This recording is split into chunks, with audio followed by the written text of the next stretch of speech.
Saint-Denis, vous êtes infirmier, vous avez voté Macron hier. J'ai voté Macron. Au premier tour, j'avais voté Mélenchon. Et hier, j'ai voté Macron avec un sentiment de beaucoup de retenue et de sagesse. Je m'explique. Mmh. Si je m'en tenais au bilan des 5 années, j'aurais forcément voté un vote contestataire, quel que soit le candidat qui aurait été en face de Macron. Mais au vu du traumatisme de la Covid et du traumatisme de la guerre en Ukraine, je me suis dit, en fait, c'était comme, pour moi, c'était comme souscrire une assurance très chère pour quelque Mmh. chose qui a énormément de valeur. Ça fait mal quand on la paye, mais au moins on est rassuré sur la manière avec laquelle les dossiers vont être tenus si jamais il y aurait, c'est-à-dire à l'international ou la survenue d'un conflit grave. Je me dis que quelqu'un qui a déjà été aux manettes pendant 5 ans, quand même, gérerait mieux ces dossiers-là par rapport à quelqu'un qui n'a jamais été aux manettes du pouvoir, et c'est ce qui a fait pencher la balance pour moi. Vous avez choisi une forme de sécurité rassurante. À Nice, vous disiez que vous aviez voté, Mélenchon au premier tour, Macron donc, Oui. avec cette sagesse comme vous dites, au 2e. Pour les législatives, est-ce que vous arrivez déjà à vous projeter? Est-ce que vous réécouterez plutôt, ce qui vous avait fait voter, Mélenchon au premier tour? Ou est-ce qu'au contraire, bon, bah, maintenant que vous avez donné cette assurance vie en quelque sorte à Emmanuel Macron, est-ce que vous allez lui donner de quoi gouverner? Non, sincèrement, pour moi, les cartes sont redistribuées, mais alors là, de zéro.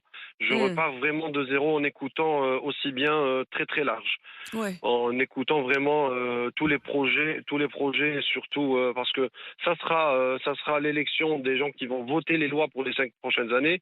L'élection présidentielle, certes, est la plus importante pour nous en France, mais si il y a personne pour légiférer, ou si il y a une cohabitation, ça serait, je pense que même si j'avais voté Mélenchon au premier tour, je me vois mal aller revoter Mélenchon pour paralyser le pays pendant 5 ans. Mmh. Donc voilà, je préfère quand même donner des coups des libres à quelqu'un qui, même si je n'y crois pas trop, je préfère qu'il aille au bout de son projet, plutôt que de favoriser une cohabitation qui serait le pire pour moi. Anis, je trouve ça très intéressant ce que vous dites, c'est que finalement, à un moment, vous vous dites, je veux pas non plus bloquer le pays, je veux faire en sorte que ça fonctionne. Anis, chez vous, à Montfermeil, il y a eu 40% de vote pour Marine Le Pen, et puis il y a eu beaucoup d'abstentionnistes, hein, près de 40%, il me semble. Vous l'avez ressenti Oui. ça chez vous? Alors oui, absolument. Je revoyais ces mêmes chiffres ce matin. Au premier tour, il y a eu une vague Mélenchon, et Ouais. je pense que beaucoup d'abstentionnistes sont ceux qui ont voté Mélenchon au premier tour par conviction, et qui sont dépités et puis surtout déçus de ne pas avoir vu leur candidat voilà, passer au Élu. deuxième tour. Mmh. Et donc ne Oui. pas pouvoir revoter Mélenchon, et qui donc se sont abstenus, hein. On l'a vu d'ailleurs, ça a été le cas d'un certain nombre, d'un grand nombre, hein, d'électeurs de Jean-Luc Mélenchon, même si l'appel à ne pas voter Marine Le Pen a été quand même globalement plutôt entendu, hein. C'était Emmanuel Macron qui arrive en tête dans les reports de voix des mélenchonistes.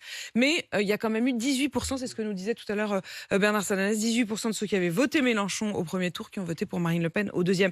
Anis, dans votre vie quotidienne, un dernier mot avec vous. Est-ce que vous attendez des changements? Est-ce que vous espérez des changements, vous qui êtes infirmier? Sincèrement, c'est plutôt la peur qui m'envahit. Le quoi qu'il en coûte m'a vraiment traumatisé, parce qu'à un moment donné, ça fait des années qu'on écoute. À un moment donné, il Mmh. faudra payer la facture. Mmh. Et payer la facture, ça va se répercuter sur nos vies, sur les taxes. J'appréhende Mmh. énormément.